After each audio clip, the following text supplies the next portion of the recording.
Franchement, merci de votre patience.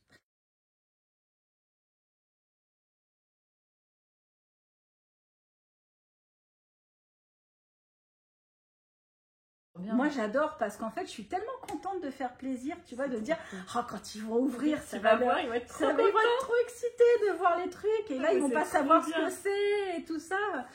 Donc t'es passé de faire des catalogues de poissons à des catalogues de chevaux, c'est trop bien. La laine, la couleur 300 chevaux d'une couleur, ça me saoule. Bonjour, je suis ravie de vous retrouver aujourd'hui pour un nouvel épisode. Êtes-vous prêts? Bienvenue dans le deuxième épisode de la rencontre entre Laura de la chaîne Au fil de l'eau et de Sabine, la teinturière derrière Ars Natura. Si vous souhaitez découvrir la première partie de cette discussion, n'hésitez pas à nous rejoindre sur notre première vidéo. Et moi, je vous laisse tout de suite avec la suite de notre rencontre. À très vite. Alors, vous avez à disposition ceci. Enfin, un peu de choses, pas ça, mais presque ça. Donc, en fait, bon, j'en ai sur le site, sur les fiches à la demande, j'en ai 27 ou 28. Et ça, c'est vrai. On est toujours sur le même. On est sur 27, 28. Parce qu'il y en a qui ne sont pas encore sur le site. En nouveauté, qui ne sont pas sur le site, j'ai la moumoute et la bouclette.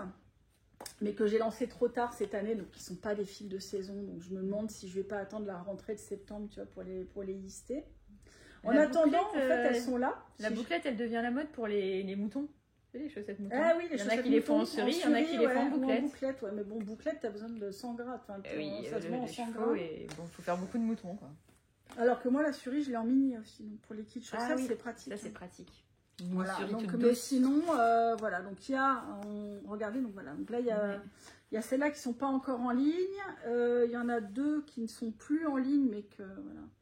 Mais il y a des gens, en fait, qui peuvent m'écrire en me disant, oh, j'aimerais faire un ouvrage plutôt en fil, comme ci, comme ça, ou avec du cachemire ou quoi, et je peux leur proposer des choses qui ne sont pas sur le site, en fait. Non, donc je trouve ça, l'intérêt d'archiver en fait plein de bases, c'est de pouvoir répondre à la demande en fait en cas d'envie.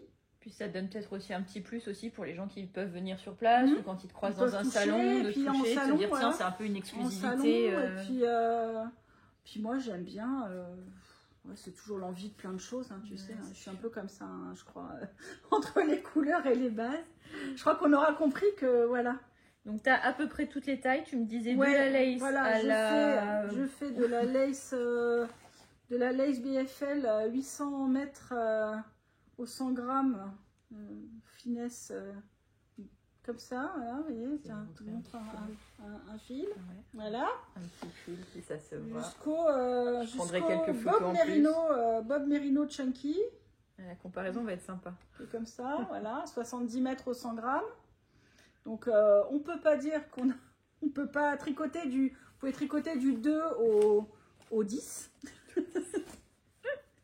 Il y en a pour toutes les tailles d'aiguilles. Voilà. Toutes les tailles de main, toutes les tailles d'aiguilles. Voilà, il y a du yak single, du yak avec de la soie. Je trouve ça sympa aussi de montrer la couleur naturelle. Ouais. Du yak soie. Alors, sachez que quand vous commandez certains coloris, ils ne ressembleront pas aux coloris tels que sur Mérinos en fait, parce que on voit bien que quelque chose comme ça ne peut pas vraiment rendre de la même façon. Quand on le teint sur ça et quand on le teint sur ça, ça ne peut pas rendre pareil. Je ne fais pas de blanchiment. Tu blanchis pas le yak avant de le teindre. Je ne blanchis pas le yak avant de le teindre. Je ne javélise pas mon yak. Donc en fait, bon voilà, en général, je contacte les gens qui font des commandes de couleurs très claires, mais je suis en train de les enlever en fait carrément des fiches. Pour que ce soit que du façon vraiment quand on te pose la question. Pour pas que les gens soient piégés parce que c'est un peu dommage. Donc je garde le yak sur les coloris moyens à foncés. Et par contre tout ce qui est bulles, lithops, tout ça, je les enlève parce qu'en fait ça rend pas. Ça rend pas, puis ça va pas être du tout l'effet qu'ils veulent quoi. En fait, est-ce que c'est moche entre guillemets ou est-ce que juste c'est pas du tout ressemblant à c'est juste que les gens vont imaginer pas en fait. Par exemple, tu mets du speckle comme ça sur du marron, tu vas à peine voir des reflets jaunes, des reflets roses, tu vois. C'est un peu dommage. Après, si tu vois, si tu fais un coloris comme d'automne boric et le gris avec les speckles fluo, là, si tu le fais sur yak, en fait, ça va enlever le côté gris Et ça rendra à peu près pareil, tu vois, au niveau des speckles. Là, on peut se rendre compte à peu près d'un speckle fluo sur couleur foncée. Ok. Tu vois, ça rendra ça. Mais en fait, si tu me commandes au lit en yak et que ça rend ça, tu risques d'être un petit peu déçu. Voilà. Enfin, même pour, donc en pour fait, la couleur, c'est dommage. En fait, je pense que je vais finir par les enlever et proposer plutôt des lots de coloris déjà faits. Parce que je pense qu'aussi, pas mal de gens ont du mal à se projeter sur le yak. À projeter le rendu couleur. On n'a pas l'habitude, finalement. Comme il n'y a pas l'habitude, c'est vrai que je pense que c'est quand même une meilleure stratégie de proposer des lots déjà teints. Et même on en parlait dans les premières couleurs que tu fais. Parce que si je lâche les bases et que je te montre quelques yaks. Attends. Hop. Tac. Tu disais quand tu fais une première couleur, tu l'as fait sur du mérino, tu l'as fait peut-être sur, je sais pas, du cerise ou du... Oui, je fais sur du mohair, enfin des couleurs un petit peu comme ça, tu fais pas forcément sur yak. Bah en fait non, parce que les yaks c'est... attends, je cherche en même temps, pardon. Hein. Mais donc du coup, c'est vrai que sur les photos, on a moins tendance à voir un rendu yak. Oui. Voilà, c'est pour ça peut-être que les gens ont aussi moins l'habitude. Tu vois, si tu vends un coloris genre choco chai sur yak, ça rend ça, c'est très chouette. Ouais, il est trop beau lui. Celui-là, c'est vraiment choco chai. Il est magnifique. Et j'ai fait Borealis aussi, tu vois. Borealis, c'est ce couleur-là. Ouais, mais c'est hyper différent. Tu vois, voilà. C'est très joli, hein. Mais c'est vrai que si on s'attend à recevoir ça et qu'on reçoit ça, on peut se poser un petit peu la question. Oui, en fait, voilà. Et donc, je préfère, limite, faire 10 yaks comme ça d'un coup et le vendre sur le site. En disant, voilà, c'est Borealis en yak. Il est comme ça, et comme ça, les gens peuvent bien le voir et savoir si ça leur plaît. Ou Choco Chai en yak. Donc, Choco Chai en yak, tu vois, du coup, il est moins différent quand même. Non, il est beaucoup moins différent parce que le fond est un petit peu similaire. Par contre, tu n'as pas le côté clair. Tu vois, le côté tu perds un peu beige, la beige mousse rosé. Choco Chai. C'est ça. Voilà. Mais il est très beau en yak. Donc voilà, c'est vrai qu'il y a des bases comme ça un peu pièges. Après, c'est comme le mohair, entre guillemets. Tu vois, le mohair, tu peux ne pas t'attendre à... quand on te dit que ça et ça, c'est le même coloris. Bon, tu vois, il y a des gens... Alors, moi, je le saurais, parce que bon, je baigne dedans et tout, mais tu vois, quand tu n'es pas habitué, c'est vrai que tu peux dire, ah bah ouais, mais ça n'a rien à voir. Moi, je voulais du speckle. Les gens qui ne connaissent pas du tout, s'ils se disent qu'ils veulent du mohair et qu'ils veulent du speckle, c'est antithétique. Tu ne peux pas avoir de speckle sur du mohair parce que là, c'est la même application. Le speckle, en fait, il diffuse le poil. Il n'est pas tissé. C'est des poils libres, le mohair. Donc, en fait, le speckle, il part partout, quoi, tu vois. Tu as du speckle dans le fil de soie, en fait. Ah oui. Là, voilà, là il y a un speckle qui a marché parce qu'il est dans le fil de soie et non pas sur le halo, tu vois. Mais bon, après voilà, c'est vrai que c'est bon, il faut pas hésiter. Aussi, après, moi, c'est pour ça que je reste assez accessible avec. Tu disais qu'on pouvait t'appeler aussi pour toutes ces appeler, questions-là, qu'il valait mieux appeler un mail, plutôt que. me refaire un mail en disant avez-vous eu mon mail ou as-tu eu mon mail et tout. Je suis un peu en retard dans la messagerie. Mais au bout de 2-3 relances, je me dis, faut vraiment que je réponde. Promis, je réponds. Ouais, bah, je dois en avoir 300. Putain. Mais bon. Ben, c'est ça, d'être trop occupé, Non, de trop teindre à un moment donné. On peut pas avoir un mur pareil. C'est ce qu'on disait sur le planning. Hein, c'est qu'en fait, moi, quand je suis en teinture, je suis vraiment en teinture. Et comme je fais 10 coloris dans la journée, ça me prend vraiment de 8h à 21h non-stop. Je peux pas me sécher les mains toutes les 2 secondes pour répondre à un mail. Il te faut ton petit kit main libre, là, genre, alors là, il n'y a pas de problème, voilà. Oui, c'est ce que disait Virginie la dernière, que je vais avoir le micro de Madonna, là, tu sais. Bonjour Arstatura, bonjour. Mais non, voilà, donc limite, me téléphoner, ça me dérange moins, parce que du coup, je me mets en haut-parleur et je parle en même temps. Mais c'est vrai que, non, j'ai les mains tout le temps dans l'eau, quoi. C'est vrai. Tout le temps dans l'eau. Et puis, c'est vrai, quand on est en expédition, c'est pareil, on est toujours dans le speed qu'il faut envoyer avant telle heure. Alors, on emballe. Du coup, les journées sont très intenses et bah, malheureusement, tout ce qui est bureau, administratif et tout, ça passe un peu en dernier. Tu te dis, je vais faire le soir tranquille, puis le soir, t'es crevé, tu t'endors, quoi. Mais bon, je comprends. Voilà. C'est la passion des couleurs. Je trouvais ça très chouette aussi de voir un petit peu la différence entre le lurex et j'ai oublié. Le Stellina. Et le Stellina. Oui. Je trouvais que c'était pas forcément toujours facile à distinguer. Alors en fait, ouais, sur tes bases, on les voyait très bien. On a deux Lurex et on a deux Stellina aussi, si on veut. Ouais, je peux prendre l'étiquette. Bon. Et la Stellina, par exemple, argent et or. Alors, en plus déjà dans la Stellina, il y a des différences. Enfin, dans les miennes en tout cas, il y a des différences de quantité de Stellina. Déjà, on voit qu'à côté, c'est pas du tout. Ouais, alors c'est pas la même couleur de base. Après, c'est pas forcément choquant. Hein, mais... Alors ça, c'est les Stellina. Ça, c'est les Lurex. Alors en fait, le Lurex, c'est un fil métallique qui est retordu dans le fil en fait. Donc on voit que il suit. Ça se voit peut-être mieux là, où il suit vraiment tout le fil en fait. Il est tout le long du fil comme un fil de métallisé continu qui s'enroule en fait autour du retors tout du long. Alors que la Stellina en fait c'est un fil qui est une particule métallique qui est intercalée en fait dans le tissage, dans le retors en fait. Dans le retors du fil, c'est une petite particule libre qui s'intègre. Donc en fait, il n'y en a que 10%. 10% dans l'argent et 5% dans l'or.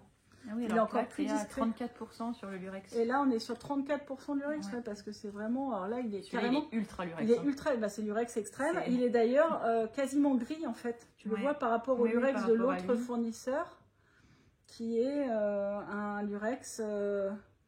je sais plus, je crois qu'il y a 20%, c'est 80-20, et qui est un Lurex qui est plus, un peu plus discret, enfin, même s'il est quand même bien présent. Hein. Oui, mais bon. Mais voilà, donc voilà les différences de Lurex et de voilà. Après voilà, il y a les singles et le retordu, enfin bon, le classique, hein, mais c'est pour ça que c'est difficile de choisir entre les bases, parce qu'il y a tellement de... C'est pour ça qu'il y en a une trentaine. Tu veux faire plaisir aux gens qui aiment le non super wash, ceux qui aiment le super wash, ceux qui aiment l'alpaga, le fil poilu, non poilu, les gros, les fins. Tu vois, donc en fait, tu es obligé de multiplier. On a plein. Bah, puis moi, après, c'est vrai que c'est toujours ce que j'ai dit. Moi, ça commence à être un peu limite. Mais j'ai toujours dit, ça ne me dérange pas d'avoir 30 écheveaux de chaque base en réserve pour quand il y a besoin de teindre. Tu vois, qu'est-ce que ça me coûte d'avoir 2 paquets de lace dans mon placard. Voilà. Là, tu as vu le placard de base. Le placard des bases, il est complètement saturé. Mais globalement, c'est quand même le Molliflex que tu vends le plus. Oui. Je suis assez étonnée d'ailleurs parce que moi, après, venant du coup d'un truc vraiment autodidacte à 100%, où vraiment j'avais pas d'influence de Instagram, de communauté de tricoteuses, je connaissais pas, tu vois, quand j'ai commencé. Moi, j'ai vraiment commencé la teinture en me disant c'est génial d'aller vers quelque chose de beaucoup plus naturel, de beaucoup plus non-consommation, d'être sur quelque chose où tu prends le temps de faire, ton tricot, tu es dans la lenteur et tout. En fait, bon, quand tu vois les communautés Instagram, c'est un peu tout le contraire. On a essayé, je pense, au début. Je pense que beaucoup de gens ont eu cette démarche au début, et puis après, il y a une espèce tu t'emballes, puis moi, c'est vrai que... une passion qui te dévore, et puis c'est vrai que nous, les teinturiers, les commerçants de la laine, on est très coupables de ça, parce qu'on vous donne envie aussi, tout le temps, et plein de coloris. Que suivant les teinturiers, d'autant plus, tout ce qui est toi, à la limite, tu fais à la demande, donc ça veut dire qu'on peut prendre le temps, même si tous les coloris sont pas là tout le temps. Oui. Je pense que si on te supplie d'avoir le coloris qui est pas là... Non, mais t'as pas à supplier, hein. Tu me fais un mail, alors quand je le lis, voilà. Voilà, il y a un peu de délai, mais globalement... Mais bien sûr, en fait, les gens, ils s'imaginent que si c'est pas en préco, c'est impossible. Bon, il y a beaucoup de teinturiers qui disent non. Oui, il y en a quand même beaucoup. Je ne dis pas non. Je dis, voilà, mais ça me fait plaisir, en fait, de faire un coloris. C'est plus le budget de temps, entre guillemets. Après, le seul truc qui m'embête, ça va être... qui m'embête, et encore, je le fais, parce que je suis comme ça, ça va être une commande de 5 coloris hors catalogue en un écheveau. Oui, si on te demande un pull dans une quantité pull, tu me dis j'ai besoin de 2-3 écheveaux, bon je me dis je m'en fous, ou même j'ai besoin de 2 écheveaux et puis c'est pas grave, je fais le reste du bain pour moi, pour le mettre dans le stock, tu vois, c'est pas grave. Mais c'est vrai que, bon, un écheveau sur 5 couleurs, ça fait quand même 5 bains à faire pour un écheveau. Bon, si c'est des trucs qui sont vraiment hors saison ou que je fais vraiment pas, c'est un peu plus compliqué après même à glisser dans le planning, parce que le planning est quand même super serré. Bien sûr. Parce qu'il y a quand même toujours en général entre 30 40 coloris disponibles. Tu vois, à l'ouverture. Oui. Donc il y a déjà toujours une trentaine, quarantaine de coloris, voire 50 coloris ouverts. Donc voilà, je suis plutôt sur 30 hors unis. Il n'y a pas beaucoup de teinturiers qui ont autant de laine ouverte chaque mois, je pense. Ben oui, mais moi en fait, alors je te dis, je suis plutôt sur 30 hors unis parce qu'en plus j'ai tous les unis, parce que je trouve qu'en plus, comme c'est pour faire des associations. Faut bien les marier avec quelque chose. Bah oui. En fait, c'est du coup, je joue beaucoup d'unis aussi. Donc il y a plutôt dans les 50 coloris d'ouvert tout le temps minimum. Mais bon, voilà, après, vous avez besoin là, j'ai réouvert Scarabée ce mois-ci parce que je commençais à avoir des gens qui me disaient « Ah, j'adore Scarabée, Scarabée me manque. » Il n'a pas été là, Scarabée. J'ai réouvert Scarabée là pour ce mois-ci. Je me dis aussi, il y a des gens qui veulent faire peut-être des tops d'été, tu vois, en noir, c'est joli aussi. C'est très joli. Les tops d'été en Scarabée, en noir, pas noir, là. Ce côté pétrole un peu irisé, bah, surtout au soleil, en fait. Super en sympa. soleil, il fait quand même plein de couleurs. Donc c'est celui-là. Tiens, bah, prends-le juste derrière toi si on peut le montrer. Ouais. Voilà, donc là c'est vrai que à la lumière, il va vraiment développer beaucoup de couleurs vertes, bleues, violettes, roses. On dirait vraiment des reflets. Donc c'est vrai que voilà, je le dis pour des tops d'été, c'est vrai que c'est joli. Des petits cardigans légers, tu vois. Moi je le voulais pour un Rocky Tea avec justement sa basserie en. Bah oui. Du coup c'est pour ça que je l'ai réouvert parce que je me dis bon. Pourquoi pas, tu vois, pourquoi pas. C'est pas que de l'hiver, c'est pas parce que c'est foncé que c'est pour l'hiver. C'est clair. Et c'est vrai qu'il y a un jeu qui s'est mis en place qui va avec le marketing, avec la vente, avec le fait qu'il faille aussi en vivre d'une façon ou d'une autre. Bah, après, voilà, tu as besoin quand même, nous, créateurs d'entreprises, on a besoin d'en vivre, c'est sûr. Moi, je suis en plus guidée par cette espèce de frénésie totale des coloris et des couleurs et des machins. Et c'est pas pour vous faire consommer. C'est juste que c'est moi qui suis dans le délire j'ai envie de ça, j'ai envie de ci, j'ai envie de tout. Et du coup, voilà. Moi, je trouve qu'il y a un côté un peu, après c'est moi, un peu oppressant sur la vente qui a lieu telle date. Tu sais que si tu te connectes pas entre 10h et 10h10, t'as plus rien. Et au début, je trouvais ça... Enfin, au début, j'avais envie parce que je pense que comme tout le monde, ça donne envie. C'est un challenge. Elles sont super belles. T'as un côté un peu unique qui te plaît, qui rend le projet un petit peu waouh par rapport à d'autres. Justement, je pense qu'il y a pas mal de gens qui jouent dessus aussi. Oui. Et qui raréfient la quantité et la présence pour. Je pense qu'il y a un côté humain qui fait que tu as peur de manquer et donc tu vas et t'achètes. Oui. Et puis alors moi, je me suis lassée, tu vois. Au bout de, je sais pas, 3 ans à acheter des laines assez régulièrement. Il y a beaucoup de gens qui. Ça m'énerve maintenant. Qui me disent j'en ai marre. De toute façon, j'y vais même plus parce que c'est toujours sold out ou c'est toujours fermé. Et on le voit aussi dans le milieu de la couture. Il y a pas mal de designeuses dont c'est la stratégie marketing de ne faire qu'une sortie par mois avec un nombre très limité de coffrets, d'objets, de patrons, de ce qu'on veut. Et oui, ça crée du manque. Voilà. Est-ce que c'est une bonne stratégie? Je pense que sur de l'immédiat, oui, ça marche bien. Sur du long terme, je sais pas. Mais en tout cas, c'est vrai que ça participe à supprimer la lenteur du tricot. Bah, moi, en fait, je me suis rendu compte qu'effectivement, à un moment, j'avais vraiment trop de demandes pour pouvoir... faire, même en teignant tous les jours, en ayant pour pouvoir fournir la demande. Et finalement, en fait, je me rends compte qu'en ouvrant en continu maintenant, j'ai tout autant de demandes, mais comme c'est lissé, finalement, je m'en sors avec beaucoup moins de pression pour moi, finalement.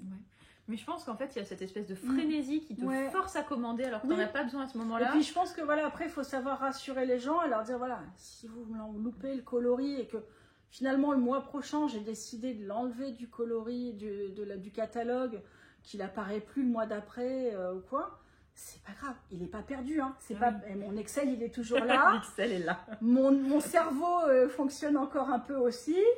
Je sais refaire, quoi. Je veux dire, c'est pas un problème. Et je pense qu'il faut savoir rassurer les gens aussi, tu vois, parce que justement, c'est pas le but de foutre le stress, de foutre la pression. C'est dommage sur du tricot qui est quand même censé être relativement lent. Et puis moi, ce côté achète, j'aime pas. Je fuis ça, justement, d'être dans ce milieu de la laine teinte à la main, où c'est le plaisir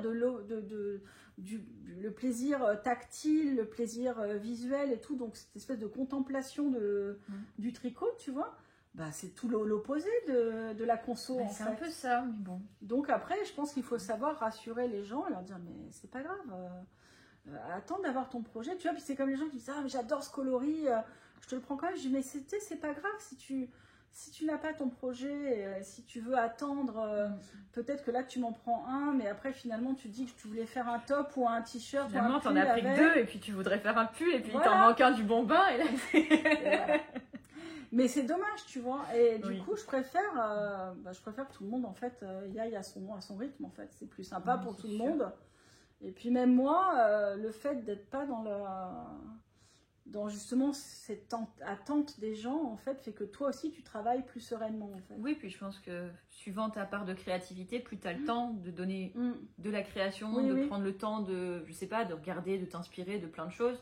Oui. Ton travail gagne quand même en qualité quand c'est fait de façon plus... Ben moi, c'est typique sur la quantité. Posée, quoi. Ouais. C'est ce que je te disais. Moi, si je fais 2-3 fours, donc ça veut dire 2-3 jours du même coloris, à la fin... tu vois, tu as envie de... Tu le fais vite, quoi. Ouais. Tu le fais de plus en plus vite. Je dis pas que tu fais pas gaffe à la qualité, parce que je fais toujours gaffe à la qualité. J'en vois pas des trucs qui sont pas conformes en termes de couleur ou en termes de... Tu vois, je vais pas te vendre oui, t'as ton bac à cheveux. Un truc comme ça, s'il est 90% rose, je vais pas te le vendre sous ce coloris-là. Enfin, tu vois... Non, je fais gaffe et je mets de côté pour autre chose, pour faire des duos. Là, pour les portes ouvertes, des trucs uniques, ou sinon pour faire des duos, des combos. Ouais, bah oui. Ça peut toujours, en fait, la laine, moi je jette rien. Hein. Bah, ça peut toujours plaire d'une façon ou d'une autre. Parce que juste même savoir que c'est pas forcément. Il n'y a pas de raté technique, c'est ce que je te disais. Il n'y a rien qui est bouilli, qui est foutu, qui ne va pas techniquement. T'as pas des chevaux qui ressortent marron moche. Quand bien même le marron moche peut plaire. C'est vrai. Tu sais, ça m'arrive d'avoir par contre des taches sur les unis. Parfois, souvent sur les couleurs claires en plus. Genre la semaine dernière, j'ai fait du jaune fluo et du céladon. Bon, ben, je les ai mis en attente dans ma... Quand tu enlèves tes couleurs en fait de tes bains, tu les sors rapidement, je les mets dans une cuvette, tous ensemble, et je vais les laver. Ouais. Et là, je ne sais pas pourquoi, j'ai un écheveau de sauterelle, donc qui est cette couleur superbe, nouvelle couleur unie, hein, très discrète. Voilà.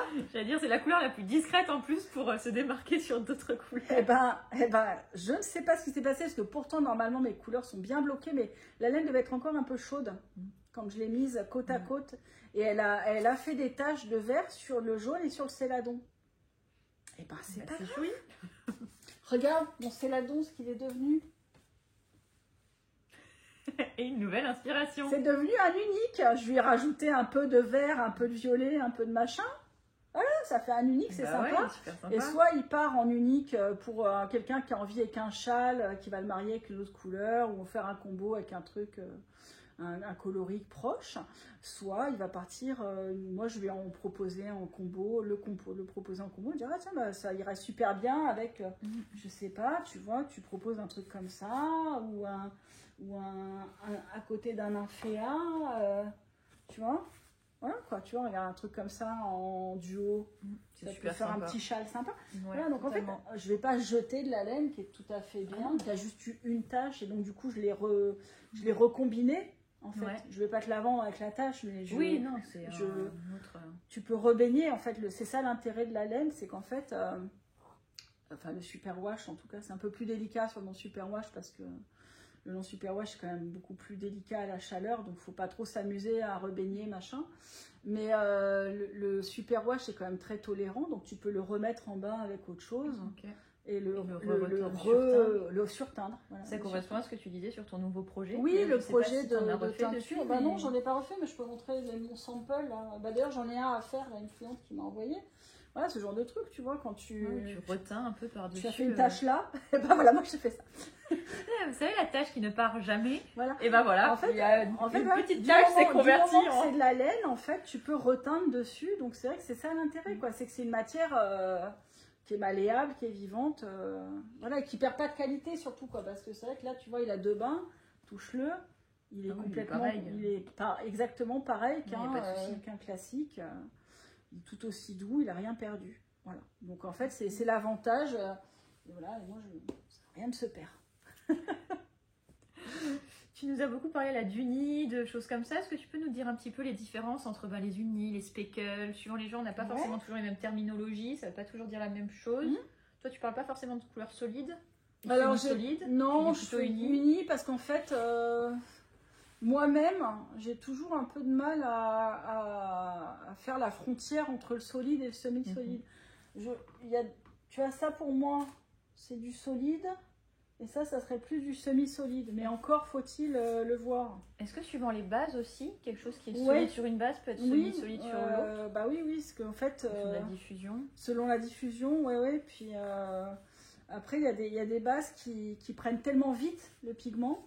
Alors après, il y a une manière de faire pour que ça soit plus lent. Mais parfois, ça absorbe tellement vite que ça va te faire quand même des zones plus foncées. Ok. Oui, là, on voit que... Voilà. Bon, là, tu vois, pour moi, c'est semi-solide. Là, on voit que c'est plus foncé, quand même des reflets, là, un petit peu plus clair. Et puis, même... Donc, c'est des unis. C'est plutôt même celui-là, en fait. Regarde, tu vois, ça, c'est un semi-solide. Parce que ça, voilà, on voit bien qu'il y a des zones plus claires et plus foncées. Donc, le solide, c'est un uni. Vraiment, où là, tu t'imagines que... on va dire. Sachant que... Pour nous, enfin, moi je parle pour moi, après je pense que pour tous les teinturiers c'est pareil, même ce qu'on appelle solide, c'est pas forcément solide, ultra uni comme... c'est un peu le charme de la laine de teinturier, quoi. Tu vois, il va y avoir quand même une espèce de reflet, un petit peu, ou un effet, parce que, en fait, tout simplement, on est sur des quantités de bain qui n'ont rien à voir. Le bain, c'est l'eau dans laquelle tu mets ta laine, voilà, que tu as ton pigment. Nous, moi l'uni, je le teins sur 2 à 3 échevaux maximum, dans 10 litres d'eau. J'ai une cuve de 10 litres, je mets deux, en fait en général c'est par 2. Parce que pour bien justement que tout le fil reçoive la couleur de la manière la plus uniforme, de la manière la plus équilibrée possible. De manière à ce que le fil soit pas serré. Parce que si tu serres le fil... Ah bah oui, forcément, il y a des endroits où ça va pas absorber de la même façon. Tout ce qui est serré, en fait, ne va pas absorber pareil. Donc, en fait, tu peux te retrouver même avec des taches blanches, tu vois, des trucs comme ça. Ou après... Oui, je crois que je sais plus qui discutait de ça, que justement, le lien là de serrage avait fait une tache. Regarde. Là, c'est des bains qu'il faut que je retouche. C'est des bains où je vais refaire un deuxième bain. Parce que... Alors, attends, il faut que je trouve où. Mais il y a des zones où c'est beaucoup plus clair. Là, oui. Tu vois? Ouais. Voilà. Là, c'est le lien qui a on voit que ça fait peut-être en plus à la caméra, ça se verra. Oui, ça se verra beaucoup. Il y a une sorte une bande, en fait, un peu blanche du lien. Ouais. Donc en fait, là, je surteins, je refais un bain pour bien l'unifier. Voilà, ça, c'est des laines en attente de correction. Mais voilà, donc en fait, on fait par 2, donc déjà par 2 échevaux sur un bain, tu vois, c'est déjà beaucoup de manipulation pour 2 échevaux. Et toute la couleur arrive à rentrer dans les choses. Parce que tu disais, je crois, dans une vidéo que tu essayais de rendre l'eau la plus... Ah bah moi, mon eau, elle est transparente. Elle est transparente. Toute la couleur vient se mettre dans les cheveux. Oui, sauf quand tu es à saturation. Par exemple, un coloris comme Funky Évêque, qui est fait... Alors, tout ce qui est à base de fluo, en général, a du mal à vraiment s'épuiser. Et l'épuisement, c'est quand tout le pigment a été transféré dans la fibre et qu'il ne reste plus rien dans l'eau. Donc, quand l'eau est transparente, elle est épuisée. Tu vois, le bain est épuisé. Donc, en fait, sur le fluo, vu que pour avoir une couleur très saturée comme ça, tu vas mettre quand même beaucoup de pigment, ça sature jamais à 100%. D'accord. Donc en fait, ce que je fais, c'est que je remets un écheveau après dedans blanc pour avoir un mauve. Enfin, en l'occurrence, ça rend souvent rose. L'épuisement, il est rose. Pour épuiser le pigment avec un autre écheveau, en fait, dont je me sers après pour une autre couleur. Voilà, pour essayer de... Voilà. Alors que lui, tu vois, ce bleu-là, directement, il s'épuise super bien. Ça dépend vraiment. Pourtant, c'est une couleur vive et saturée, mais celle-là, c'est vraiment dans le pigment, c'est vraiment du cas par cas, en fait, avec le pigment. D'accord. Et donc là, tu es sur du semi-solide, parce qu'il y a quand même beaucoup de nuances, on va dire. C'est des nuances. Ça se voit bien. C'est des nuances de la même couleur. Donc solide, semi-solide, c'est une couleur. Après, varié, ça va être plus... il y en a partout, Ça rentre plus dans ton... varié... Est-ce que celui-là, c'est un varié ou c'est encore Voilà, un semi-solide? pour moi, varié, c'est ça. C'est quand il y a plusieurs couleurs. Moi, là, j'ai 4 pigments différents. Voilà. Je sais pas si à l'œil, on aurait dit qu'il y en avait 4 quand on n'est pas du milieu. Si, t'as un peu de rosé, là, non? Bah, ça c'est un labradorite, c'est un varié aussi. Oui.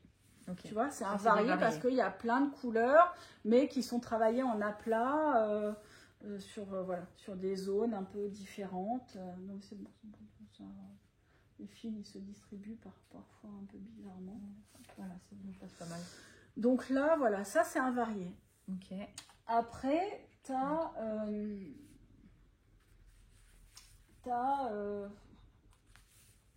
qu'est-ce qu'on peut dire? Ouais. Ce que ça aussi, c'est varié pour toi? Ouais, pour moi, ça, c'est un varié. Après, celui-là, par exemple, pour moi, c'est une laine à aplat. Ok. Parce que là, tu as une distribution qui est pas aléatoire, que j'ai choisi de faire des aplats de couleurs, en fait. Donc, c'est une distribution qui est ciblée. Donc, pour moi, je parle d'aplat. Après, chacun a peut-être son vocabulaire et sa façon de dire, hein.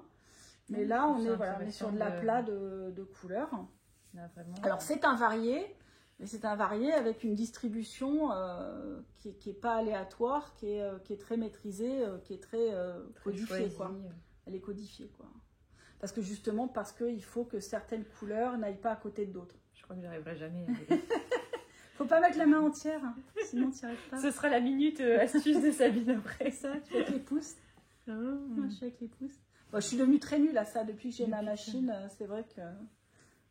Mais tu fais avec les pouces. Ok. Après, qu'est-ce qu'on peut dire? La speckle.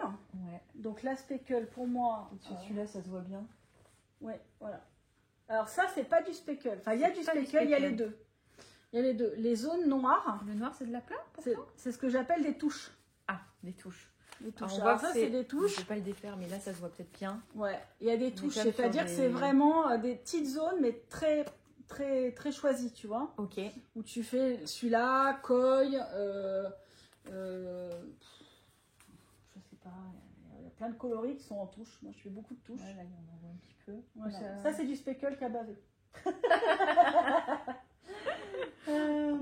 Après, moi, souvent, je fais des touches plus des speckles dessus. Donc, en fait, là, il y a des touches. Ah, oui. Tu vois, là, il y a des zones qui sont vraiment des petites zones. Tac, tac, tac. C'est pas des gros aplats. C'est vraiment la plus petite. Ouais, c'est vraiment la petite touche de peinture, quoi. C'est de l'ordre, voilà, du petit rond, touc. Et ça, la touche en tricot, elle va te faire quelques mailles. Ouais. Tu vois, là, 3-4 mailles, noir, quoi, 2-3 mailles. 3 mailles, voilà. Ok, donc ça, c'est une touche. Ouais. Et après, le speckle, là, c'est vraiment le pigment libre qu'on applique en poussière, voilà, les zones roses ou dans pergélisol, tout ça. Tout ça, c'est un travail de speckle de plein de couleurs différentes. Parce qu'on peut cumuler en fait le speckle sur la zone. Et tu vois, ça fera toute cette variation de couleurs. Et dans pergélisol, il y a 11 couleurs différentes. C'est fou. Donc tu vois, tu les vois pas forcément, mais ça crée des nuances. Et voilà, dans Laponie, il y a 12 couleurs de speckle.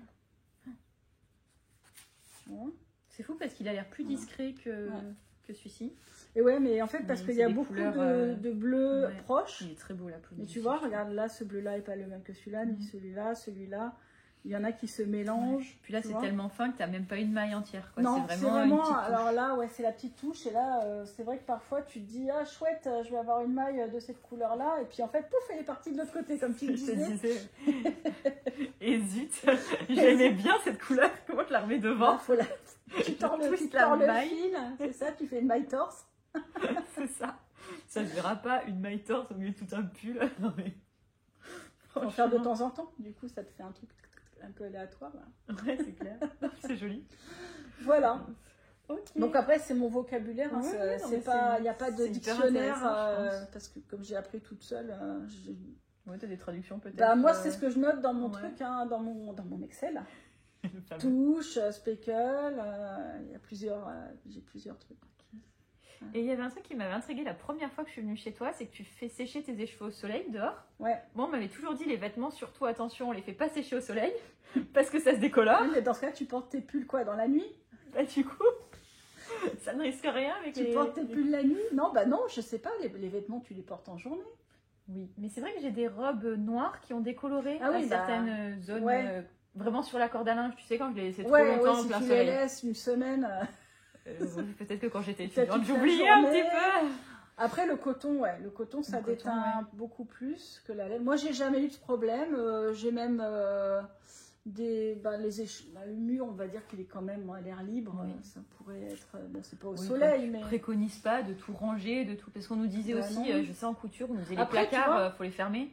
Après, quand le soleil il est fort en plein été, de toute façon, ma laine en 2 heures, elle est sèche. Oui, donc tu la laisses pas très longtemps. Je la laisse pas la journée entière, en 2 heures c'est sec. Puis de toute façon, ça m'est jamais arrivé. Même si j'oublie, si je partais et que j'oubliais la laine, ça m'est jamais arrivé de partir avec un violet et de revenir avec un mauve, tu vois. Enfin...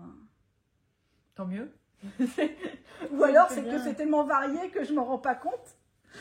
Mais non, j'ai jamais rien vu de tel. Après, je sais qu'on m'a dit qu'effectivement ça a été arrivé à des gens qui bloquaient leur châle au soleil sur les tables. Et j'ai des clientes comme ça, des locales d'ailleurs, que tu connais peut-être. Le soleil peut être un peu fort chez nous, mais je sais pas. Moi, en tout cas, ça ne m'est jamais arrivé et pas avec ma laine en tout cas. Alors, pas trop de risques. Si ça a été testé ici, sous ce soleil, normalement, en France en tout cas, on est relativement à l'abri. Effectivement, si tu mets ta robe devant la fenêtre sur un cintre exposé pendant 6 mois, ou enfin ton châle ou quoi, en l'occurrence d'ailleurs, je peux te le dire, parce que j'ai mes West, hein, vu que j'ai peur des mythes, je les mets pas en placard. Parce que les mythes, elles aiment les zones cachées, tu vois. Ouais. Donc moi, elles sont sur une patère dans ma chambre, à côté de la fenêtre. Donc en fait, il y a quand même de la lumière qui passe par le côté. Et j'ai pas de problème. Bon, bah tant mieux, ça fait un problème de moins à gérer. Après, si vous avez des problèmes, dites-le moi, mais je vous ferai une surteinture. Comment lancer sur le deuxième projet? Comment se faire payer une deuxième fois, tu sais? Genre tu fais exprès de faire de la laine qui ne tient pas au soleil et tout, qui fait... Quand vous aurez cramé votre laine... Qui dégorge, qui machin. Alors si vous avez des problèmes, revenez vers moi. Non, je suis pas comme ça. Voilà. Il y a peut-être une dernière chose dont on n'a pas parlé, puisque tu nous parlais beaucoup d'animaux, sur justement la provenance de tes laines. Est-ce que c'est des choses, j'imagine qu'en France, il n'y a pas beaucoup d'alpaga pour avoir de la laine Non, alors il y en a, il y a de l'angora, de l'alpaga, mais enfin, vu le prix mais je pense que c'est quand même quelque chose auquel tu fais attention. Oui, alors moi je fais attention, bon, on est de toute façon, tu sais, les gens qui te disent, oui, moi je fais ci, je fais ça, a priori, on n'a quand même pas non plus 50 fournisseurs, hein, donc les fournisseurs de laine... Chez les teinturiers, moi j'en connais que 3-4 pour toute l'Europe. Il y a un autre marché sur l'Allemagne parce que c'est des laines différentes. En fait, les Allemands et les pays nordiques aiment les laines beaucoup plus rustiques. Oui. Donc il y a un autre marché. Il y a un autre marché pour la fibre, la fibre libre. Ouais. Mais en teinture, pour de la teinture des chevaux, moi je connais que 3-4 fournisseurs. Là, il y en a un nouveau gros américain qui vient de débarquer en Europe. Mais on a tous à peu près les mêmes bases. Moi, je peux te dire, quand je vois une base chez quelqu'un d'autre, a priori, je sais d'où elle vient. Je reconnais les catalogues des uns des autres. Je connais pas tout, mais la plupart, je trouve en fait, je peux savoir, tiens, bah oui, c'est la base de chez un tel, etc. Donc, on partage les bases, on a beaucoup de bases en commun entre teinturiers. Donc en fait, on fait attention. C'est vrai que de toute façon, nos fournisseurs sont de bonne qualité. Ça, c'est quelque chose quand même. Les chevaux en lui-même, c'est quand même une laine qui est assez chère. Oui. Par rapport à des laines commerciales, on est quand même sur des choses... On ne vend pas des laines qu'on a achetées 2 € les chevaux, quoi. Donc, non, c'est des laines qui sont assez chères, donc de bonne traçabilité. Sur les mérinos, je pense que tous les fournisseurs sont en non-mulesing, donc qui est la pratique qui se fait dans certains gros élevages extensifs de couper une partie de la peau sous la queue de l'animal, donc qui est source de souffrance animale. Donc ça ne se fait pas du tout chez les fournisseurs que moi j'ai en tout cas, et que donc on se partage entre beaucoup de teinturiers. Les alpagas, ils proviennent de coopératives, d'élevages familiaux réunis en coopératives. Okay. Donc dans des coopératives un peu fair trade, tu vois, qui sont quand même des choses un peu régulées, avec des justes rémunérations.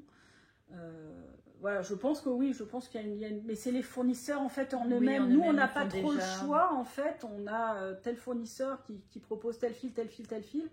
On va pas avoir le choix entre celui qui est plus extra bio que celui-là. Enfin, tu vois, chacun a son catalogue, mais tous sont un peu qualitatifs et assez éthiques.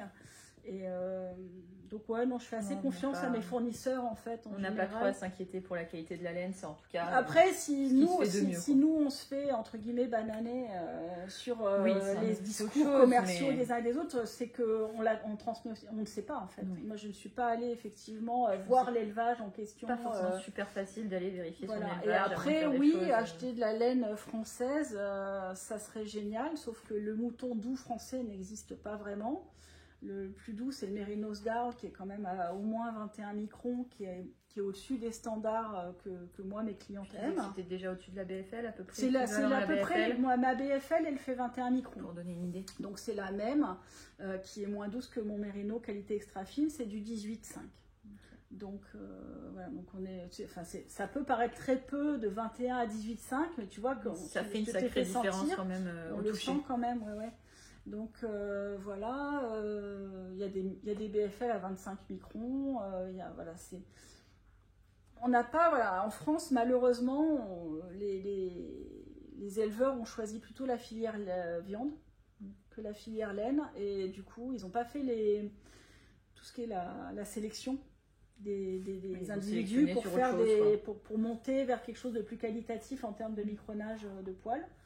Donc en fait, ils se retrouvent maintenant à vendre des excédents, enfin toute leur tonte et tout. Malheureusement, la plupart des éleveurs de moutons, ils la vendent pour faire de l'isolant, du matelas, des choses comme ça, tu vois. Sur un fournisseur qui voulait faire des beaux jeans, que justement presque ils jetaient la laine dans certains élevages. Ils jettent la laine parce que ça leur coûte plus cher en fait d'aller la faire collecter et traiter pour faire un usage, que de la jeter, de la brûler, tu vois. Pas de l'esthétique, mais du bien-être mouton, que de les tondre, mais que c'est vraiment pas Oui, parce que c'est vrai que tu ne peux pas ne pas tondre un animal, mouton, donc en fait tu es obligé. Je supporte plus les moutons. Mais voilà, donc c'est vrai qu'on n'a pas le choix. L'Angora, moi j'ai essayé de trouver, j'ai trouvé un fournisseur, une femme très sympa d'ailleurs, fournisseur français d'Angora.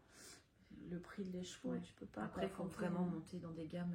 Je veux dire, voilà, quand tu es à 15-16 € les 25 grammes d'Angora en matière brute, je te laisse imaginer. Bon, là, après, moi, quelqu'un qui me dit je veux absolument me faire un cardigan de mariage en Angora, oui, je peux trouver l'Angora, je peux le teindre.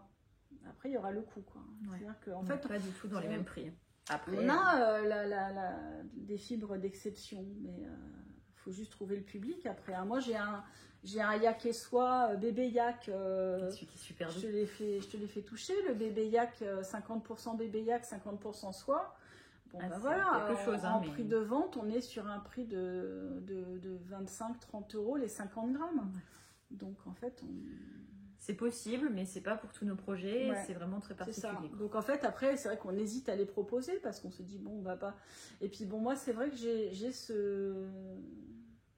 cet embarras de me dire, mais si je teins tout mon stock d'un coloris et puis que c'est pas ce coloris-là que les gens ils aiment, t'as grillé entre guillemets tout ton stock pour rien. C'est vraiment des choses à faire à la demande très précise. C'est ça, de dire écoutez, moi j'en ai, et puis si vous en voulez, vous pouvez taper à la porte et me dire vous voulez tel coloris avec. Voilà. C'est intéressant en tout cas tout ça. Mais c'est vrai que voilà, on essaye de faire attention. C'est comme l'eau, voilà, je te disais, moi je fais attention à ce que l'eau elle soit rejetée complètement transparente avec des épuisements. Oui, ça prend beaucoup plus de temps parce que du coup ça monopolise des cuves pour faire l'épuisement quand ça n'est pas épuisé directement dès le premier bain. Ben, voilà, c'est ma conception du truc. Oui. Chacun y voit l'importance chez lui. Chacun fait ce qu'il veut. Après, on va pas dire que c'est forcément. Je dis pas que je fais de la teinture écologique. Voilà, j'essaye de faire au mieux avec ce que je fais. Voilà. Oui, parce que du coup, tu restes sur des teintures à l'acide, j'imagine. Bah oui, parce que de toute façon, il y a tellement moins de couleurs en teinture végétale. En plus, c'est beaucoup d'autres techniques. C'est d'autres couleurs, le varié, le speckle est très difficile à part quelques teintures, genre je crois que l'indigo ou la garance peut faire des trucs un peu variés, mais je suis pas du tout spécialiste, hein. Mais j'avais essayé de m'intéresser à la chose, mais voilà. En plus tu mets beaucoup de produits chimiques en fait dans le bain pour faire le mordant. C'est du produit chimique, donc du coup c'est ce produit là que tu rejettes. Donc moi je préfère faire ma base acide, elle est sur de l'acide alimentaire, c'est de l'acide citrique. C'est du citron quoi. Voilà. Globalement c'est du citron de synthèse, mais c'est du citron, voilà. C'est du concentré, ultra concentré de citron. Naturel. C'est ça que je rejette en fait. Je rejette de l'eau transparente, un peu acide. Voilà. Alors que si je rejetais des cuves et des cuves de rejet de produits chimiques avec les teintures végétales, je suis pas sûre que ce soit très très bon non plus quoi. Après moi c'est ma perception du truc. Je connais pas assez pour ça, mais en tout cas je sais que des couleurs aussi vibrantes, non il y a pas, ça existe pas. Il y a pas le fluo n'existe pas en naturel, et même les pigments entre guillemets éco-responsables, il n'y a pas de fluo. Il y a des gammes en fait, il y a une gamme entre deux qui n'est pas de la teinture végétale, mais qui est de la teinture acide, entre guillemets, éco-responsable. Il y a beaucoup moins de couleurs. Tu as une vingtaine de couleurs. Moi, des pigments, à l'heure actuelle, j'en ai plus de 250. Des couleurs différentes. Oui, je suis aussi complètement dingue des couleurs. Tes pigments. Ils sont partout. J'adore ça, en fait. J'adore. Et à chaque fois que je fais une commande, j'en prends 10 de plus pour tester des nuances. Et là, je suis là, genre, je regarde, tu sais, parce que je fais des petits tests, des petits samples sur des échantillonnages. Et je regarde, ah non, c'est trop proche. Là, je peux pas faire les deux, ça sert à rien. Mais parfois, il y a une toute petite nuance et je trouve ça super, tu vois. Ah ouais, c'est très chouette. Et on s'étonne d'avoir, je sais pas combien, tu me disais 400 coloris depuis. Mais alors, le plus drôle, c'est quand je fais des trucs avec des pigments qui n'ont rien en commun et que je me retrouve avec le même coloris. Exemple, ça m'est arrivé encore il y a 2 semaines. Il y a Bulle, qui est fait avec 8 ou 9 pigments différents. Et là, c'est un truc que j'avais testé, qui est beaucoup trop proche. Donc je l'ai mis en plus saumoné, mais je l'ai mis en alléage Acta S, tu vois, parce que je peux pas le vendre comme un coloris différent. Et là, il est complètement quasi. Il n'y a pas un pigment en commun. C'est fou. Comme quoi, la magie des couleurs. Il n'y a pas un pigment en commun. C'est des marques différentes ou des nuances très très subtiles. Donc voilà, c'est la faute à mon appétit. Donc tu sais aussi du nombre de références de coloris. Il y a des couleurs, ça sert à rien de les mettre ensemble parce que finalement elles sont tellement identiques. Oui, voilà, mais bon, c'est vrai que tu le vois pas forcément quand tu fais l'échantillonnage de la couleur, quoi. Parce que ça peut être la concentration qui fait qu'à cette concentration-là, elle se ressemble à d'autres. Voilà. La magie du truc. Et d'ailleurs, donc il y a des gammes. C'est ça que je voulais aussi te montrer, c'est qu'il y a des gammes en fait de pigments pour la laine et des gammes pour les fils végétaux. Il y a des gammes aussi qui sont mixtes, qui sont pour les deux. Et là, en fait, j'ai lancé donc pour l'été, je suis sur le point de lancer ce nouveau, ça va y arriver, ce nouveau fil qui est le bambou et lin. 70% bambou et 30% lin. Super joli. C'est un fil qui est hyper brillant. Donc ça, c'est les tests couleurs que j'ai fait pour la premier test de la fille, parce que bon, c'est un fil 100% végétal, puisque c'est bambou et lin. Ouais. Et c'est la première fois que je fais un fil 100% végétal. Parce que d'habitude, en fait, c'est des fils qui sont majoritairement animaux, où il y a toujours, même s'il y a du tencel, J'ai le 50% mérinos, 50% tencel, 50% de mérinos, mais il y a au moins 50% de mérinos, donc du coup ça absorbe les pigments de la teinture acide. Mais là, en fait, ça n'absorbe pas ces pigments-là. Comme c'est du 100% végétal, donc j'ai dû complètement réapprendre. Comment ? Ouais, parce que c'est une autre technique complète. En fait, c'est pas du tout les mêmes trempages, les mêmes produits qu'on utilise. C'est pas de l'acide. Tout à l'heure, je te parlais d'acide citrique pour faire le bain de pigments acides. Ben là, en fait, on est sur l'opposé. Donc, on est sur du sel et du bicarbonate, donc rien à voir. D'accord. Oh, c'est fou donc, quand même à quel point c'est différent. Oui, rien à voir. Et même les pigments, du coup, je ne peux pas utiliser les mêmes pigments. D'accord. Donc, j'ai fait ces tests de coloris pour voir ce qui accrochait, ce qui n'accrochait pas. Et je vais devoir proposer, je vais faire ce fil parce que je trouve ça super pour les gens du sud ou même de partout qui ont envie d'avoir des tricots estivaux plus légers. Mais nous, c'est vrai que dans le sud, c'est vrai que même le Rokiti en mérinos et tout, en plein été, tu peux pas, quoi. Il fait beaucoup trop chaud. Donc, en fait, je trouve que c'est une bonne alternative aux vêtements du commerce en coton. Très sympa, en tout cas. Et voilà, mais je pourrais le proposer que dans des coloris très particuliers que je vais faire, en fait, qui sont un des peu coloris, sur mesure. voilà, qui sont des coloris spécifiques à cette base. Je peux pas vous proposer Nuit polaire ou Nymphéa ou machin. D'ailleurs, en plus, ça ne tient pas le speckle. Tu vois, j'ai fait des essais de speckle. Ouais, c'est assez moche. Voilà, ça se diffuse. Donc bon, je vais pas proposer de coloris à speckle, plutôt du fondu comme ça. C'est joli aussi. Hein, voilà. Donc ça sera la nouveauté, la prochaine nouveauté. Dans 15 jours. Très bien. Voilà. Et du coup, tu as d'autres projets pour l'avenir? Tu as envie de te diversifier encore ou pas forcément? Alors, me diversifier, non, parce que moi, à part, là, je fais déjà les tricots pigmentés. Déjà tes 30 et quelques bases. Les 30 bases. Alors, les tricots repigmentés aussi, la surteinture pour les services de deuxième chance du tricot. Ça m'amuse beaucoup. Voilà, le fil d'été.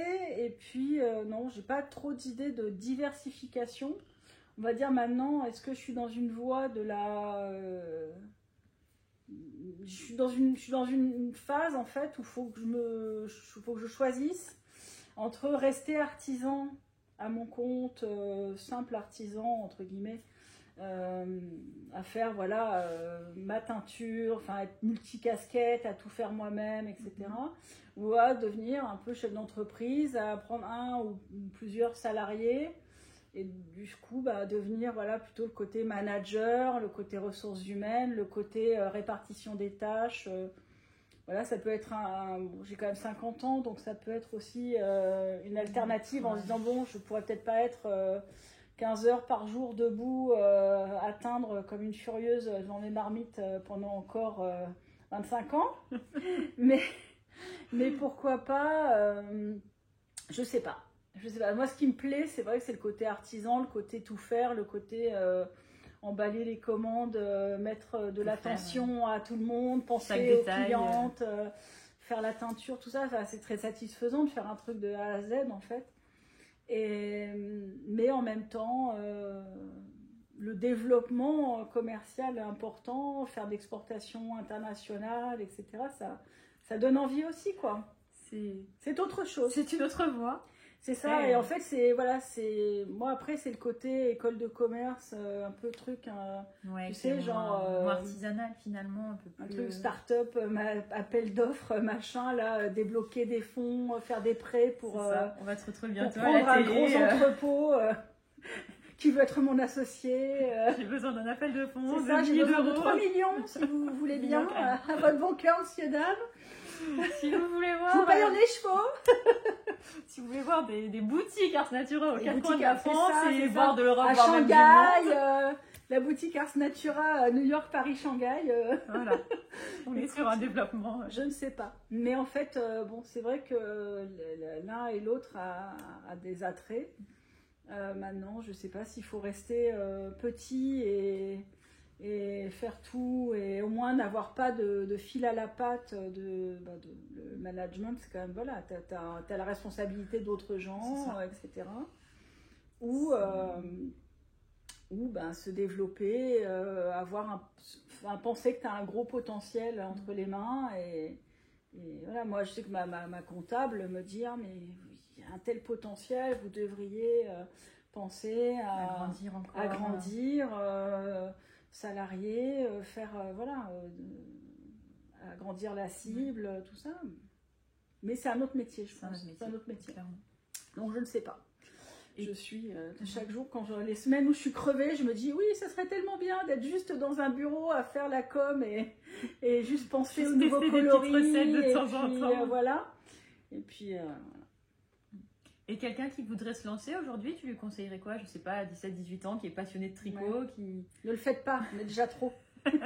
Non, je rigole. Je rigole parce qu'en fait, il y a de la place pour tout le monde du moment que chacun a son univers et sa patte, son envie d'aller dans un sens où, voilà, de pas forcément prendre l'inspiration dans le compte Instagram des autres copains. Mais après, voilà, je pense qu'il y a de la place pour tout le monde du moment qu'effectivement on a son univers, quoi. Et d'ailleurs, c'est bien parce qu'en fait, on est beaucoup à avoir quand même pas mal de boulot et des journées très très très remplies, donc c'est pas gênant en fait d'avoir de la concurrence. Et il y a encore de la place. C'est très bien, il y a de la place, mais voilà, l'écueil c'est de rester soi-même, de rester avec son inspiration. Vous êtes tous plus ou moins autodidactes, donc il n'y a pas vraiment d'études. En fait, voilà, il n'y a pas d'études, donc c'est vrai que, en fait, voilà, Puis c'est vraiment multicasquette, quoi. C'est-à-dire qu'il faut être un petit peu doué en com, et puis être un peu avenant pour que les gens ils te trouvent sympa, et puis en même temps, bah, être créatif, avoir des envies, des inspirations de couleurs, des envies, et puis en même temps, bah, être bon commerçant, parce qu'il faut aussi savoir bien traiter sa clientèle et être agréable. Et puis bah, techniquement, faut tenir la route aussi techniquement, parce que voilà, si ta laine, elle dégorge à fond les ballons tout le temps, ta clientèle, tu vas pas la garder. Être productive, ce genre de choses. Voilà, et puis surtout être bien. Voilà, moi je pense que ce qui est important quand tu veux être teinturier, c'est de bien travailler la reproductibilité et la constance du coloris, parce que quand tu promets aux gens tel coloris, mais tu peux pas te permettre d'envoyer des trucs qui n'ont rien à voir, quoi. Même si on sait très bien qu'entre les bains il peut y avoir pas mal de différences, mais je veux dire voilà, de pas envoyer un truc rose et jaune quand tu t'attends à du beige, quoi. Ce serait dommage. Disons, tes clients risquent de ne pas être satisfaits très souvent. C'est ça. Donc non, mais voilà, caricaturalement, voilà. Mais en fait, c'est vrai que voilà, moi je trouve que ce qui a été le plus dur à apprendre, c'est vraiment la technique de la reproductibilité, vraiment bien, quoi. Tu vois, de savoir, de savoir refaire le coloris, parce qu'au début, en fait, on s'éclate tous avec des pigments, à faire du one shot, du un bain. Ah bah ouais, j'ai 10 échevaux de un bain, et puis après, ça a vachement plu, tu dois le refaire, mais tu sais plus. Tous au début, on fait du bain unique. Je sais pas s'il y a quelqu'un qui fonctionne qu'en bain unique. J'ai pas cette image-là. Je sais pas. Je pense que du one shot. Bon, en fait, le truc c'est que moi, j'essaye de pas trop regarder la concurrence. Si tu regardes les autres, de toute façon, voilà, ça t'inspire d'une façon ou d'une autre. Non. Même si tu veux pas, tu. Moi, peux pas ma télé, je regarde un peu les tricoteurs parce que j'ai des tricopines dedans et tout, que ça me fait plaisir de les voir, tu vois. Mais je regarde surtout des reportages. Ouais. Moi, j'ai la télé dans l'atelier, je suis sur Arte ou National Geographic toute la journée. Et mon inspi, elle est là. Et d'ailleurs, plein de fois, je fais des captures d'écran. Je veux ça c'est une super une image, tu vois, un animal. Mais c'est même pas en plus un truc très factuel. Ça peut être une envolée d'un truc au milieu d'un arbre ou d'une couleur, d'une association. Je fais plein de photos de ça. C'est ça qui me branche, tu vois. Et voilà, je pense que c'est important de prendre son inspiration ailleurs, en fait. Donc, moi, je suis pas les comptes des autres. Je regarde pas les autres. Je connais pas les autres marques. Je les connais parce que les tricoteuses en parlent, en fait. Oui. En fait, je connais les autres par les achats des tricoteuses. J'ai acheté ça. Voilà, c'est ça. En fait, je vois les coloris comme ça.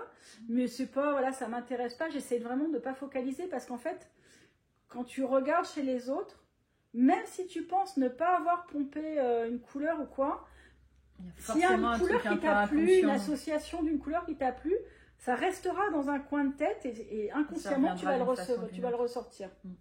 Donc en fait c'est le piège. Il faut essayer de ne pas le faire, quoi. Faut essayer de pas le faire. Donc en fait, voilà. Et puis la reproductibilité chez les jeunes teinturiers, c'est vrai que c'est sympa, quoi, d'essayer d'être sérieux, quoi. Travailler la technique, moins fun, ouais. Non, mais c'est bien parce qu'en fait, tu apprends des trucs et puis ouais, il y a plein de choses, il y a plein d'aspects en fait du métier. Il y a plein, t'as vu, je t'ai raconté, il y a plein de moyens d'application différentes. Je veux dire, rien que de travailler sur la hauteur d'eau de ta cuve change complètement la couleur. C'est fou. Donc en fait, la couleur, la température. Donc en fait, parce que même tu prends ton eau du robinet, mais suivant si c'est l'été ou l'hiver, t'as pas la même couleur. Tu prends ton eau quand tu fais chauffer ton eau au début.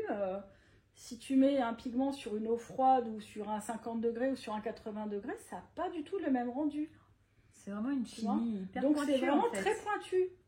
Et en fait, c'est l'expérience, et c'est vrai que c'est un métier qui est très très empirique. C'est que par l'expérience qu'on arrive à maîtriser, quoi. Donc au début, on fait tous, ouais, je pense, des trucs très fun, très très bariolés, en se disant, bah voilà, mais après, l'écueil du truc, c'est une fois que tu grandis, que tu vas avoir la demande, en fait, pour en vendre beaucoup de la même couleur. Ouais, tu es obligé de t'organiser un petit peu et d'être un peu plus carré dans ce que tu fais. Ouais. Ou alors, il y a peut-être des gens aussi qui font en faisant en grosse quantité en même temps. Ouais, du one batch, mais version très un peu plus large, et puis après qui refont pas forcément. Je sais pas, en fait. Je sais pas. Moi, je fonctionne pas comme ça. Je note tout et je reproduis à la demande. Ce qui fait que, je sais pas, là-haut, tu vois qu'il y a un bracelet de coquelicots. Ouais. Les bracelets de coquelicots de là-haut, il y en a de l'année dernière. Ceux qui sont couchés sont de l'année dernière. Et ceux qui sont là, ils sont de cette année. Et ça reste les mêmes coloris. À une petite nuance près peut-être, mais la nuance naturelle, quoi. Il y a certainement, moi aussi je change, donc j'ai des façons d'appliquer qui sont peut-être un peu plus fortes, ou au contraire plus fondues, plus subtiles selon le temps.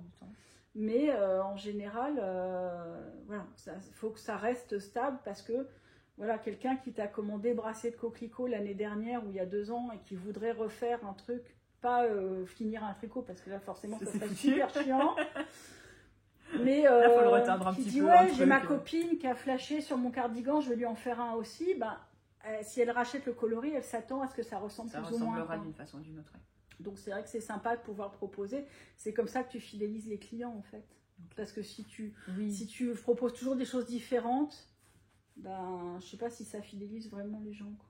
Je pense que les gens, ils aiment bien avoir des repères de coloris aussi, tu vois. Je pense aussi. Puis je pense qu'il y a, alors peut-être pas sur tout, mais que tu as un bon équilibre avec des couleurs qui sont vraiment un peu tes couleurs phares, qui reviennent, qui sont un peu des couleurs doudou, on sait qu'on va les retrouver chez toi et que c'est rassurant, et puis des couleurs qui changent un peu plus souvent et qui sont un peu plus farfelues, peut-être plus saisonnières aussi. Puis moi j'aime bien en fait proposer, en fait c'est aussi une des, entre guillemets, stratégies, je dis stratégie parce qu'en fait c'est pas du tout conscient dans ma tête, mais je pense que quand il y réfléchit, ça peut être un peu perçu comme ça. C'est que, parce que moi je fais tout, je suis hyper instinctive, hein, donc en fait il n'y a pas de stratégie derrière quoi que ce soit.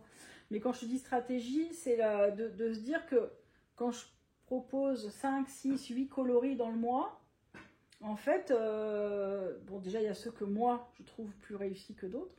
Il y a ceux qui vont avoir plus de succès. Il y a ceux que les gens, je vais voir que ça marche pas trop. T'arrives à savoir ce qui va marcher ou pas forcément en fonction des coloris? Non. Ça dépend vraiment. Alors oui et non. Je sais que par exemple un coloris comme Koi du mois dernier, je savais qu'il allait marcher. Okay. Parce qu'il y a beaucoup de gens qui aiment l'orangé. Il y a beaucoup de gens qui aiment les bases avec un peu de blanc. Et des trucs un peu variés avec des contrastes, tu vois. Donc je savais qu'il marcherait bien. A contrario, il y a des coloris qui n'ont pas du tout de succès, où tu dis non, c'est bon, c'est un four total, j'arrête. Et puis en fait, 6 mois plus tard, à la saison d'après, tu as envie de le ressortir, tu sais pas pourquoi, parce que tu as envie de faire un lot de ce truc-là, parce que ça t'a plu sur le moment. Et là, il va cartonner. C'est fou. Scarabée, je l'avais sorti il y a 3 ans. J'ai passé inaperçu, mais alors parce que j'étais inaperçue aussi. Après, ça dépend peut-être aussi avec qui tu les sors. Enfin, si tu sors Koi et Scarabée en même temps, non, puis avec la notoriété. Oui, bah oui. Ah en fait, j'étais personne. Tu vois, il y a 3 ans, personne ne me connaissait. Donc en fait, le fait de s'être pas arrêté là-dessus et de se dire, ouais, allez, Scarabée, je trouve que vraiment il a du potentiel et je l'aime ce coloris, j'ai envie de le refaire, de le reproposer l'année suivante. Et là, il a explosé, tu vois. Mais parce que j'étais plus connue, entre guillemets. Et qu'il y a plus de gens qui l'ont acheté, puis après ça fait boule de neige. Parfois il suffit qu'il y ait quelqu'un qui en parle, ça fait boule de neige et ça marche. Et puis voilà, il y a des coloris qui sont hyper anecdotiques pour moi, que quelqu'un a adoré et en a parlé, et du coup ça, tu vois, ça tout le monde. Comme Bracelet de Coquelicot. Les Bracelets de Coquelicot, c'est un chouette coloris, donc en fait je peux pas dire qu'il me plaît pas parce que c'est un coloris que je travaille depuis. Lysandre, elle l'avait acheté il y a. Ça fait un moment qu'elle en parle. 3 ans. C'est plus qu'elle n'avait pas forcément fini et qu'elle a refait il n'y a pas longtemps. C'était il y a 2 étés avant celui-là, donc il y a quasi 2 ans et demi, tu vois. Il y a 2 ans et demi qu'elle est venue à la maison avec et qu'elle l'a acheté. Et en fait, elle savait qu'elle voulait en faire un truc, elle avait adoré, elle avait acheté que le Mérinos à l'époque. Ah oui, et là, elle t'a demandé d'en refaire il y a pour un autre chose, elle voulait avoir le mohair et finalement, elle n'a pas fait ce coloris, ce pull qu'elle voulait. Elle en a fait là ce qu'elle fait maintenant, là, le Majorel. Et du coup, d'où l'intérêt aussi de faire du reproductible, c'est que le mohair, elle me l'a commandé 1 an plus tard. Oui. Donc en fait, si ça avait ressemblé, bon après c'est un double fil, donc ça peut être un petit peu plus varié, mais c'est quand même bien quand ça se ressemble un peu. Tu commandes le mohair qui va avec, c'est pour que ça se ressemble un minimum avec. Si ça fait rose bonbon, tu te dis, oh putain, c'était pas ce à quoi je m'attendais, tu vois. Donc c'est bien en fait. Et puis là, du coup, bah voilà, effectivement, du bracelet de coquelicot, j'en fais autant comme autant, quoi. Mais parce qu'en plus, il y a la concordance de la saison. Il va bien, il va bien, tu vois. Il là, est super flashy, il est super sympa, il est à la fois bariolé sans l'être trop. En prends-en un parce qu'on en parle depuis 1000 ans, mais les gens ils savent peut-être pas forcément ce que c'est. Voilà, je sais pas si ça bracelet de coquelicot, c'est sur le non Superwash, tiens. Mais il est pareil, hein, il est un peu moins flashy, mais. Non Superwash. D'ailleurs, vous allez voir, non Superwash dans mes mains. Et Superwash, ouais, ça fait un petit peu plus peps. L'absorption du Superwash est un peu plus rapide, du coup, ça fait des contrastes plus forts. Parce que ça absorbe plus vite. Il fait un peu plus rose flashy. Tu vois, il y a des roses flashy et tout, alors qu'il est moins flashy là parce qu'il est plus fondu. Parce que le Superwash absorbe beaucoup moins vite. Donc, voilà. Donc, bracelet de coquelicot, c'est vrai qu'il marche super parce que. Parce qu'il y a Lysandre, parce que c'est la bonne saison, etc. quoi. Mais voilà, donc en fait, les coloris, ça, faut pas se fier à une bonne vente immédiate ou quoi. Tu peux réitérer 1 an après, puis du coup, c'est la bonne saison, c'est le bon moment. C'est top. Donc voilà, faut juste. Et moi, c'est vrai que, à contrario, quand je propose 6-8 coloris par mois, ça me permet, je te dis, par contre, de bien voir la tendance. Il faut suivre un peu son envie et pas trop calculer. Et en même temps, voilà, le fait de sortir plein de coloris permet de faire un petit peu la. C'est forcément qu'il y en a qui vont plaire par rapport à d'autres. Ouais. Mais je trouve ça bien parce que souvent, en fait, c'est assez partagé. Ah ouais. Ouais. T'as pas, si t'as une couleur qui va peut-être popper un peu plus, mais voilà, les autres. Là, clairement, tu vois, sur le mois dernier, Koi, j'en ai vendu énormément, mais je vends aussi énormément de bulles. Il est beau, bulles aussi. Sur la roue du mois dernier, moi, je vais te dire, j'ai vendu pas mal de. Tiens, la roue du mois dernier. Parce que Virginie, elle a gentillesse de me faire des roues. Elles sont chouettes ces roues en plus.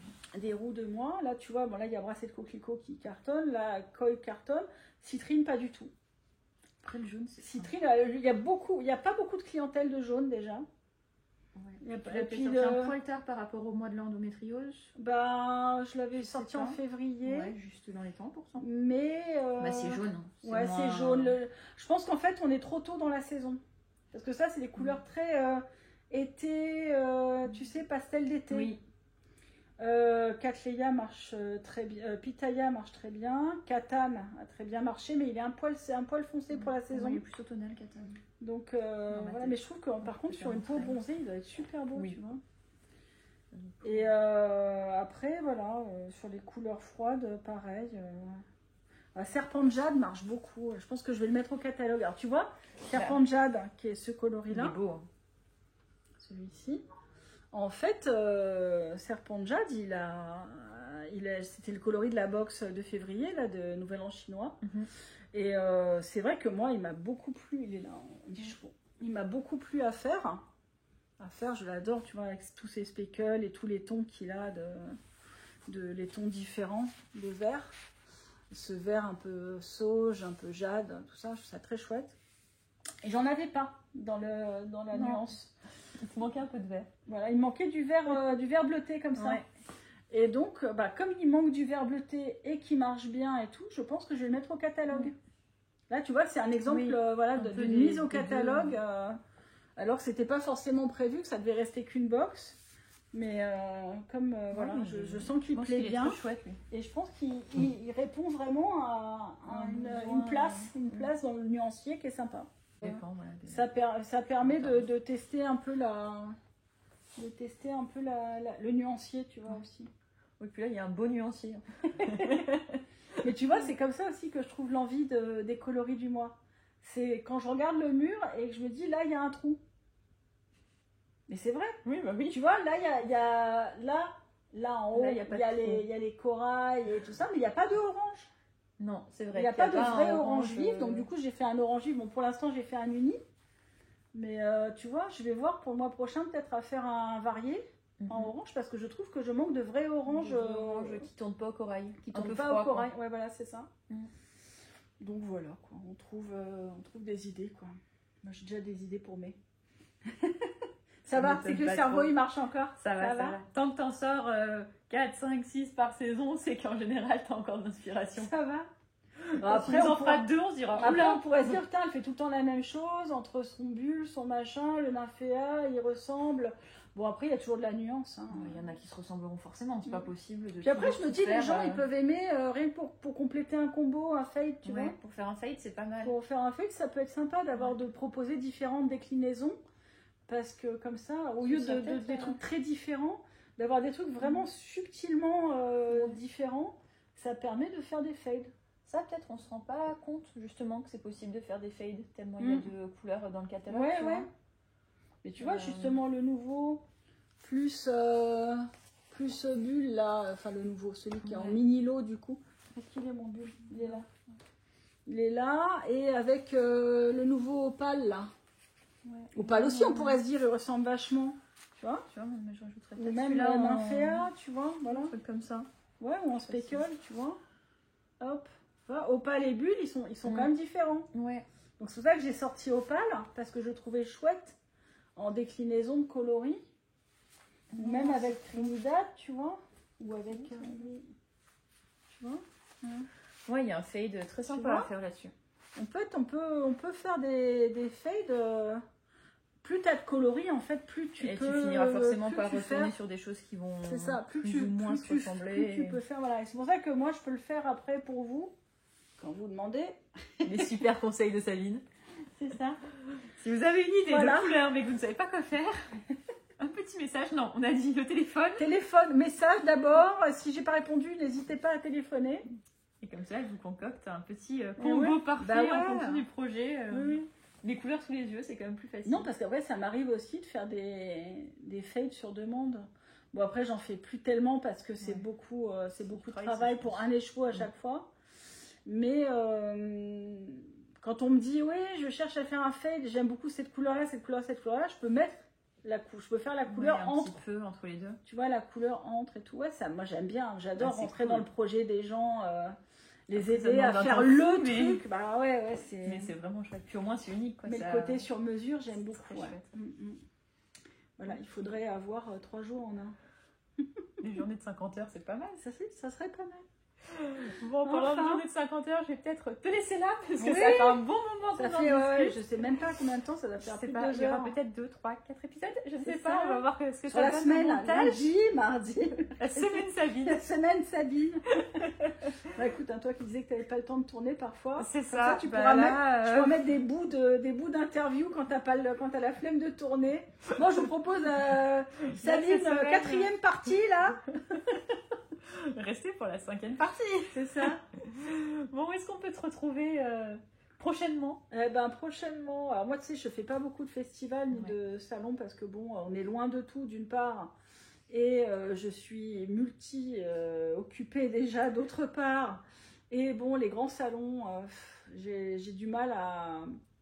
Déjà, je cours pas après vraiment à étendre beaucoup la clientèle parce que j'ai déjà énormément de choses à faire et pas le temps de faire beaucoup plus.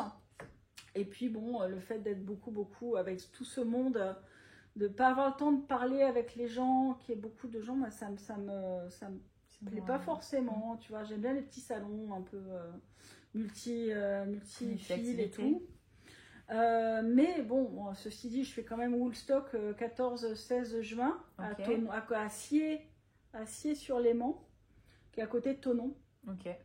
Ça me plaisait bien de me présenter là-bas parce que c'est une région qui n'est pas super loin et qui est en même temps une toute autre région que la nôtre, donc c'est quand même sympa d'aller au-devant des clientes de là-bas. Et puis, je trouvais, c'était une première édition, je trouvais ça sympa de... En tout cas, il a pas mal tourné sur les réseaux, donc je pense qu'il va y avoir aussi un peu de monde. Stéphanie d'une maille à la fois, qui fait partie des organisateurs. Ouais, c'est peut-être pour ça que ça a tourné aussi. Et c'est aussi au bénéfice d'associations de femmes et tout, donc c'est chouette. C'est chouette. Donc je trouvais ça sympa d'y être. Je suis très contente d'avoir été acceptée là-bas. Donc ça, c'est le prochain grand rendez-vous. Après, je vais essayer de faire des pop-up. J'aimerais bien faire des pop-up l'année prochaine. Enfin là, il faut que je prenne le temps de lancer des candidatures.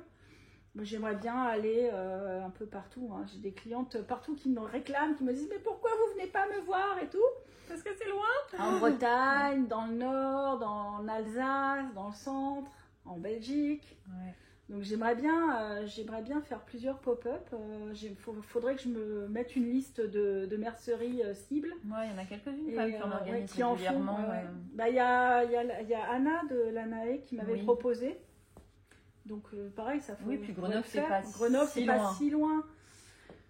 Voilà, c'est une question d'organisation après. C'est sûr que c'est plus facile Grenoble que la Bretagne, quoi, pour nous. Ouais, mais la Bretagne, moi j'ai un gros potentiel. J'ai énormément de clientes en Bretagne, tu vois. C'est juste qu'il faut le camion. Ouais. Bon, après, nous on a un très gros 4x4 7 places avec un coffre de toit. Je peux y rentrer largement le stock. Mais c'est quoi, se faire des vacances. Il faudrait se faire des longs week-ends, des longs week-ends avec un ou 2 jours de vente autour, ça peut être sympa. Donc ça c'est les projets, ça serait plutôt d'essayer de trouver des pop-up. Et puis sinon vous me retrouvez dans la boutique arsnatura.fr, sur Instagram arsnatura. Je mettrai toutes les coordonnées de toute façon en barre d'infos au cas où vous soyez passé à côté de Sabine. De temps en temps, une fois par mois avec ma copine Virginie. On fait des petits débriefs vidéo. De longs débriefs aussi. De longs débriefs vidéo, plein de chevaux qui volent dans tous les sens. Ça occupe une bonne séance de tricot aussi. Avec des couleurs dans tous les sens. Voilà, c'est à peu près tout. C'est déjà pas mal. Vous allez avoir votre dose parce que... La dose Sabine, parce que j'ai fait 1000 podcasts en ligne samedi. Là, je sais pas quand est-ce que tu vas mettre en ligne. Mais... Je sais pas, on va en discuter, mais pas tout de suite. Le temps que je monte tout ça. Mais... Oui, puis le temps que je me fasse oublier un petit peu, parce que sinon ils vont se dire, mais celle-là, elle est tout le temps partout, elle m'énerve. Quand tu auras oublié ton podcast du samedi, tu auras peu le temps, je glisserai le mien. C'est ça, et voilà. Ça. En fait, on va céder un petit peu sur les pièces rapportées. Bon, en tout cas, merci Laura d'être venue, c'était super sympa. C'était une très belle discussion. J'ai pas vu passer le temps. Non plus. Je sais même pas combien on est, mais je pense un peu tard. Il commence à se refaire jour, alors voilà. J'espère en tout cas que ça vous a plu, que vous avez appris plein de choses, parce que moi j'ai appris plein de choses. C'était super intéressant de t'écouter parler de ce métier passion, d'apprendre un peu les dessous, super intéressant.